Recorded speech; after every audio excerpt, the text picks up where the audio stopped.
Hi hello ನಮಸ್ಕಾರ. MLP ಹುಡುಗ official ಚಾನಲ್ಗೆ ಸ್ವಾಗತ ಸುಸ್ವಾಗತ. ಇವತ್ತಿನ ದಿನದಲ್ಲಿ GK ರಿಪೀಟೆಡ್ ಕ್ವಶನ್ ನೋಡಿ ಬರ್ರಿ. ಭಾರತದ ಸರ್ಕಾರದ ಪಿತಾಮಹ ಎಂದು ಯಾರನ್ನು ಕರೆಯುತ್ತಾರೆ? A. Lord William Bentinck. Second one B. Lord Mayo. C. Lord Ripon. D. Lord Dalhousie. Answer C. Lord Ripon. Next ಸರಿಯಾದ ಉತ್ತರ ಸಿ. ಲಾರ್ಡ್ ರಿಪ್ಪನ್ ಅವರ ಬಗ್ಗೆ ಸಂಕ್ಷಿಪ್ತ ಮಾಹಿತಿ ನೋಡಿ ಬರ್ರಿ.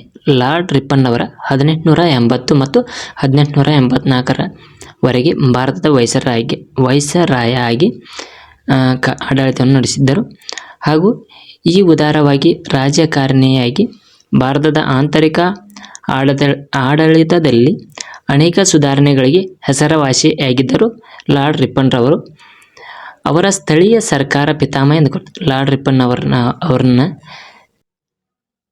ಭಾರತದಲ್ಲಿ ಅವರ 1882 ಸ್ಥಳೀಯ ಸ್ವಸರ್ಕಾರವನ್ನು ಪರಿಚಯಿಸುವ ಮೂಲಕ ಭಾರತೀಯ ಸ್ವಾತಂತ್ರ್ಯದ ಮೊದಲನೆಯ ರುಚಿಯನ್ನು ನೀಡಿದರು. ಅವರ ಸ್ಥಳೀಯ ಸ್ವಸರ್ಕಾರ ಯೋಜನೆಯನ್ನು ಭಾರತ ದೇಶದಲ್ಲಿ ಬೆಳೆಯಿತು ಹಾಗೂ ಪುರಸಭೆಯ ಸಂಸ್ಥೆಗಳನ್ನು ಅಭಿವೃದ್ಧಿಪಡಿಸಿತು ಎಂದು ಲಾರ್ಡ್ ರಿಪ್ಪನ್ ಅವರ ಸಂಕ್ಷಿಪ್ತ ಮಾಹಿತಿಯನ್ನು ನಾವು ನೋಡಬಹುದು. Next one question, second question ಸಂವಿಧಾನದ 8ನೇ ತಿದ್ದುಪಡಿಯ ಮೂಲಕ ಹಾಗೂ 21ನೇ ಎ ವಿಧಿಯ ಅನ್ವಯ 2002 ಶಿಕ್ಷಣವನ್ನು ಒಂದು ಹಕ್ಕನ್ನಾಗಿ ಪರಿಚಯಿಸಲಾಯಿತು. ಯಾವುದಂದ್ರೆ ಎ 88ನೇ, ಬಿ 87ನೇ, ಸಿ 86ನೇ, ಡಿ 89ನೇ. ಸರಿಯಾದ ಉತ್ತರ ಸಿ 86ನೇದು. ಸಂವಿಧಾನದ 8ನೇ ತಿದ್ದುಪಡಿಯ ಮೂಲಕ 21 ಎ ವಿಧಿಯ 2002 ಶಿಕ್ಷಣ ಎಂದು ಹಕ್ಕನ್ನಾಗಿ ಪರಿಗಣಿಸಲಾಗಿದ್ದು ಸಿ ಆನ್ಸರ್ 86ನೇ ವಿಧಿ ಎಂದು ನಾವು ತಿಳಿಬಹುದು. ಅದರ ಸಂಕ್ಷಿಪ್ತ ಮಾಹಿತಿ: ಭಾರತದ 86ನೇ ಸಂವಿಧಾನದ ತಿದ್ದುಪಡಿ 2002 ಜಾರಿಗೊಂಡಿತು ಮತ್ತು ಇದು ಭಾರತದ ಮಕ್ಕಳಿಗೆ ಮುಖ್ಯ ಶಿಕ್ಷಣ ಹಕ್ಕು ಆಗಿ ನೀಡುವ ಪ್ರಮುಖ ರೂಪಾಂತರ ತಂದಿತ್ತು. ಅಂದರೆ ರೈಟ್ ಟು ಎಜುಕೇಷನ್ ಎಂದು ತಿಳಿಬೋದು ಇದನ್ನ. ನೆಕ್ಸ್ಟ್, ಉಚಿತ ಮತ್ತು ಕಡ್ಡಾಯ ಶಿಕ್ಷಣ ಅನುವಾಚ್ಯ 21 ಎ ಆಗಿರ್ತೈತ್ರಿ. ಈ ತಿದ್ದುಪಡಿ 6 ರಿಂದ 14 ವರ್ಷದ ಮಕ್ಕಳ ಉಚಿತ ಮತ್ತು ಕಡ್ಡಾಯ ಶಿಕ್ಷಣವನ್ನು ಒದಗಿಸುವ ಹಕ್ಕು ಎಂದು ತಿಳಿಯಬಹುದು. ಸಂವಿಧಾನದ ಅನುವಾಚ್ಯ 21 ಎ ಅಡಿಯಲ್ಲಿ ಸೇರಿಸಲಾಗಿದೆ. ಇದು ಶಿಕ್ಷಣ ಮತ್ತು ಪ್ರತಿಯೊಬ್ಬ ಬಡವರ ಮಕ್ಕಳ ಪಡೆಯುವ ಹಕ್ಕು ಎಂದು ಘೋಷಿಸಲಾಗಿದೆ. 6 ರಿಂದ 14 ವರ್ಷದ ಮಕ್ಕಳು ಉಚಿತ ಮತ್ತು ಕಡ್ಡಾಯ ಶಿಕ್ಷಣವನ್ನು ನೀಡಬೇಕೆಂದು 86ನೇ ಸಂವಿಧಾನ ತಿದ್ದುಪಡಿ 2002 ಜಾರಿಗೊಂಡಿತ್ತು ಎಂದು ತಿಳಿಯಬಹುದು. Next one question 3, third one. ನಮ್ಮ ಸಂವಿಧಾನ ಸಭೆಯು ರಾಷ್ಟ್ರಗೀತೆಯನ್ನು ಅನುಮೋದಿಸಿತು ಯಾವಾಗ ಅಂದರೆ ಎ 15/8/1949, ಬಿ 24/1/1950, ಸಿ 30/1/1948, ಡಿ 26/1/1950. ಸರಿಯಾದ ಉತ್ತರ ಬಿ 24/1/1950 ಭಾರತದ ಸಂವಿಧಾನದ ಸಭೆಯಲ್ಲಿ ರಾಷ್ಟ್ರಗೀತೆಯನ್ನು ಅನುಮೋದಿಸಿತು. ಸಂಕ್ಷಿಪ್ತ ಮಾಹಿತಿ: ನಮ್ಮ ಸಂವಿಧಾನದ ಸಭೆಯು ರಾಷ್ಟ್ರಗೀತೆಯಾಗಿ ರವೀಂದ್ರನಾಥ್ ಟ್ಯಾಗೂರ್ ಅವರು ಜನಗಣ ಮನ ಕೃತಿಯನ್ನು ಅಧಿಕೃತವಾಗಿ ನಮೂದಿಸಿದರು. 1950 ಜನವರಿ 24ರಂದು ಇದು ಭಾರತದ ರಾಷ್ಟ್ರಗೀತೆಯಾಗಿ ಅಂಗೀಕರಿಸಲಾಯಿತು. ನೆಕ್ಸ್ಟ್ ಒನ್ 4ನೇ ಕ್ವಶನ್ ರೀ. ರಾಜ್ಯದ ತುರ್ತು ಪರಿಸ್ಥಿತಿಯ ಮಾಡುವುದಕ್ಕೆ ಸಂಬಂಧಿಸಿದ್ದು. ರಾಷ್ಟ್ರೀಯ ತುರ್ತು ಪರಿಸ್ಥಿತಿ ಯಾವುದಕ್ಕೆ ಸಂಬಂಧಿಸಿದ್ದು?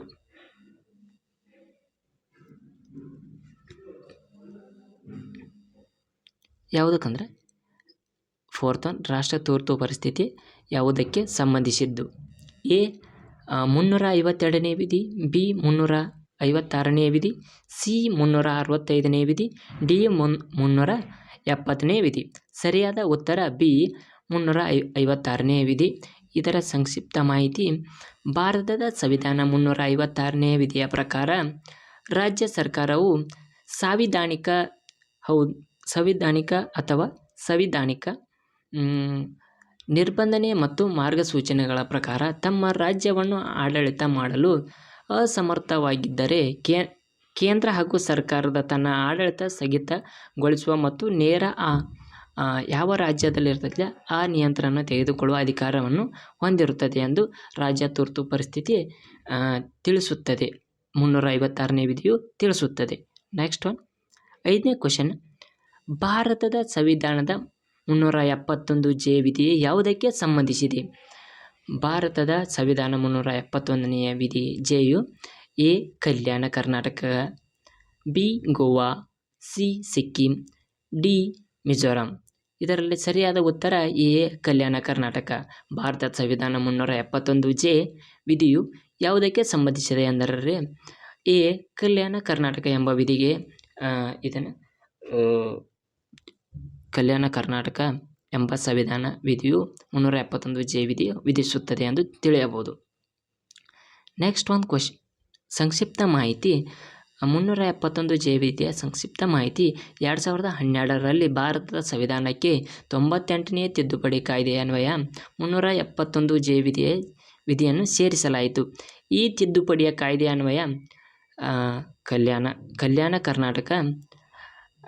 ಕರ್ನಾಟಕದ ಜಿಲ್ಲೆಗಳಾದ ಹೈದರಾಬಾದ್ ಕಲ್ಯಾಣ ಕರ್ನಾಟಕ ಅಂದರೆ ಅದರಲ್ಲಿ ಬರುವ ಜಿಲ್ಲೆಗಳು ಕಲಬುರಗಿ, ಬೀದರ್, ಯಾದಗಿರಿ, ಕೊಪ್ಪಳ ಹಾಗೂ ರಾಯಚೂರು, ಬಳ್ಳಾರಿ ಮತ್ತು ವಿಜಯನಗರ ಜಿಲ್ಲೆಗಳು 371J ವಿಧಿಯ ಅಡಿಯಲ್ಲಿ ವಿಶೇಷ ಸ್ಥಾನಮಾನವನ್ನು ನೀಡಲಾಯಿತು ಎಂದು ತಿಳಿಯಬಹುದು.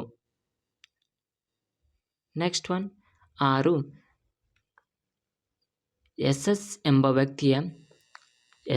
ವ್ಯಕ್ತಿಯನ್ನು ತೋರಿಸಿ ಆತನ ಮಗನ ನನ್ನ ಮಗನ ಚಿಕ್ಕಪ್ಪ ಎಂದು ಹೇಳುತ್ತಾನೆ. ಹಾಗಾದರೆ ಆ ವ್ಯಕ್ತಿಗೆ ಎಸ್ನ ಜೊತೆಯಲ್ಲಿರುವ ಸಂಬಂಧವೇನು? ಒಳ್ಳೆಯ ಮಲ್ಟಿಪಲ್ ಚಾಯ್ಸ್: ಎ ಸಹೋದರ, ಬಿ ಚಿಕ್ಕಪ್ಪ, ಸಿ ತಂದೆ, ಡಿ ತಾತ. ಇದರ ಆನ್ಸರ್ ರೀ ಸಿ ತಂದೆ. ಇದರ ಸಂಕ್ಷಿಪ್ತ ಮಾಹಿತಿ ಸಿ ತಂದೆ ಎಂದು ತಿಳಿಯಬಹುದು.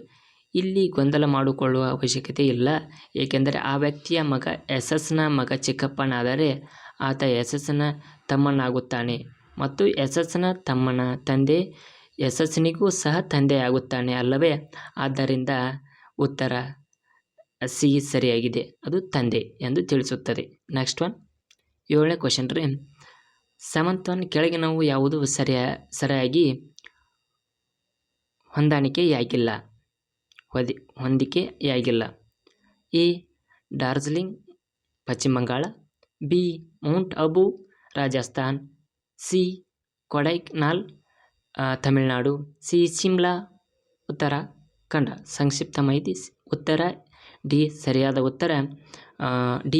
ಸರಿಯಾದ ಉತ್ತರ ಉತ್ತರಾಖಂಡ. ಸಂಕ್ಷಿಪ್ತ ಮಾಹಿತಿ: ಶಿಮ್ಲಾ ಹಿಮಾಚಲ ಪ್ರದೇಶ ರಾಜಧಾನಿಯಾಗಿದೆ.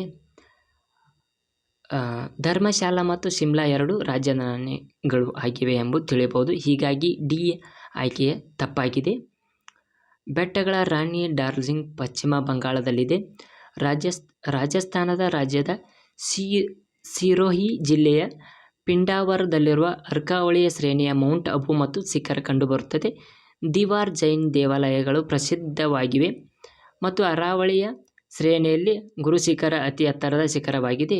ಕೊಡೈಕೆನಾಲ್ ಮತ್ತು ಊಟಿ ತಮಿಳುನಾಡು ರಾಜ್ಯದಲ್ಲಿವೆ ಎಂಬುದನ್ನು ತಿಳಿಯಬಹುದು. ಆದ್ದರಿಂದ ಶಿಮ್ಲಾ ಮತ್ತು ಉತ್ತರಾಖಂಡ ತಪ್ಪಾಗಿದೆ.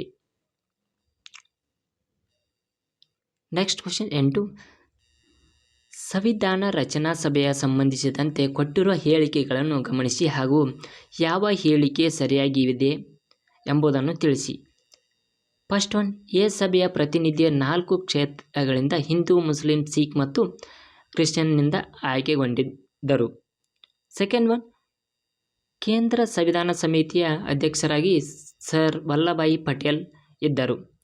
ನೆಕ್ಸ್ಟ್ ಒನ್, ಒಟ್ಟು ಸಂವಿಧಾನ ರಚನಾ ಸಭೆಯ ಸದಸ್ಯರ ಸಂಖ್ಯೆ 389. ಫೋರ್ತ್ ಒನ್, ಕರಡು ರಚನಾ ಸಮಿತಿಯ ಅಂಬೇಡ್ಕರ್ ರವರ ಅಧ್ಯಕ್ಷತೆ 8 ಜನ ಸದಸ್ಯರಿದ್ದರು. ಸರಿಯಾದ ಉತ್ತರ 3. ಒಟ್ಟು ಸಂವಿಧಾನ ರಚನಾ ಸಮಿತಿಯಲ್ಲಿ ಸದಸ್ಯರ ಸಂಖ್ಯೆ 384 ಎಂದು ತಿಳಿಯಬಹುದು. ಆದ್ದರಿಂದ ಮಲ್ಟಿಪಲ್ ಚಾಯ್ಸ್ 3 ಸರಿಯಾದ ಉತ್ತರ ಎಂದು ತಿಳಿಯಬಹುದು. ಇದರ ಸಂಕ್ಷಿಪ್ತ ಮಾಹಿತಿ ಸಿ ಓನ್ಲಿ 3 ಅಂದರೆ ಸರಿಯಾದ ಉತ್ತರ.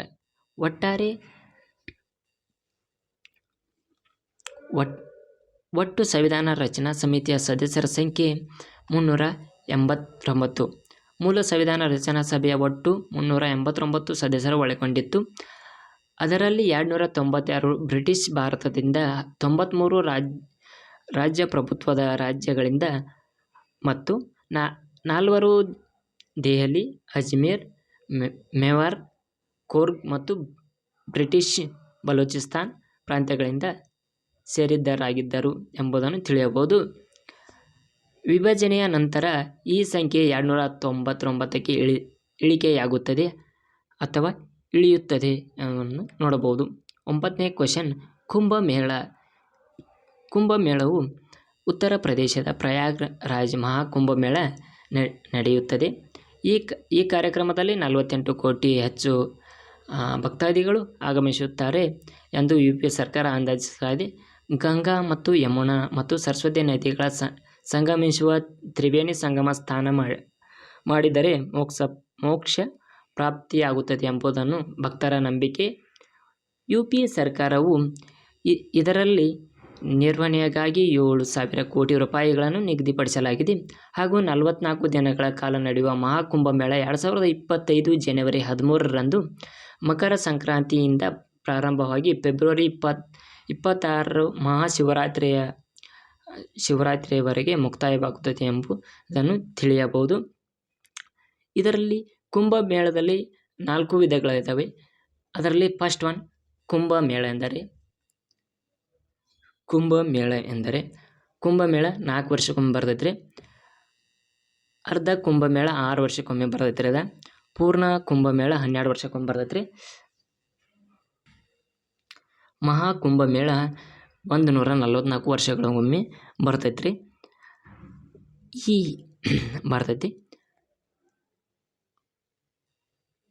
ಹೆಚ್ಚಿನ ಹೊಸ ವಿಡಿಯೋಗಾಗಿ ಹಾಗೂ GK ಕ್ವೆಶ್ಚನ್ಗಳಿಗಾಗಿ ಹಾಗೂ ಇನ್ನಿತರ KSET ನೆಟ್ ಕ್ಲಾಸಿಂಗ್ಗಳಿಗಾಗಿ ನಮ್ಮ ಚಾನಲ್ ಸಬ್ಸ್ಕ್ರೈಬ್ ಮಾಡಿರಿ. ಹಾಗೂ ಹೊಸದಾಗಿ ಯಾರಾದರೂ ನೋಡ್ತಿರೋದ್ರೆ ನಮ್ಮ ಚಾನಲ್ ಸಬ್ಸ್ಕ್ರೈಬ್ ಮಾಡಿರಿ. ನೋಟಿಫೈ ಬರ್ತೈತೆ ನಿಮ್ಗೆ. ಸಬ್ಸ್ಕ್ರೈಬ್ ಆಗಿ ಬೆಲ್ ಐಕನ್ ಆನ್ ಮಾಡ್ಕೊಂಡ್ರೆ. Thank you all friends. ಮುಂದಿನ ವಿಡಿಯೋದಲ್ಲಿ ಸಿಗ್ತಾ ಇದ್ದೀನಿ. ಜೈ ಹಿಂದ್, ಜೈ ಕರ್ನಾಟಕ ಮಾತೆ.